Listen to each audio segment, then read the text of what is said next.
Opinionisti i njohur Arjan Konomi ka rrëfyer për vështirësitë dhe sëmundjen që vëllai i tij ka kaluar. I ftuar nëse luan topi këtë të shtunë, mes lotësh Arjani është shprehur se gjatë kohës kur vëllai i tij luftonte me sëmundjen, i është dashur shumë herë të flinte nëpër spitale. Kemi kaluar në momente të vështira në jetë me çështje sëmundjesh. Edhe aty më është dashur me të vërtetë, edhe ndoshta është fjala edhe për këtë që unë i kam dalë ballë situatave dhe gjërave, duke i lehtësuar edhe prindërit nga bara, u shpreh opinionisti Arjan Konomi. Ka kaluar 9 vite dhe tani është mirë, se ishte një rast që duke i pa shpresë, i rrezikoi jeta. Ndoshta ai nuk do që ta flas. Kaloi çdo gjë në mënyrën më të mirë, mbas shumë muajve që flija në spital, në tokë, në shesh, në reanimacion, që ishte një tmerr. Ishim edhe me njohje, mbështetje.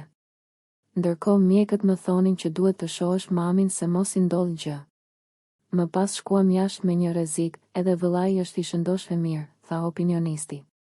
Nëse ju pëlqeu kjo video shkoni në kanalin e YouTube-it Big VIP Albania Kosova. Që e gjeni në bio mos harroni që të bëni subscribe dhe të klikoni butonin e ziljes që të informoheni për videot më të reja.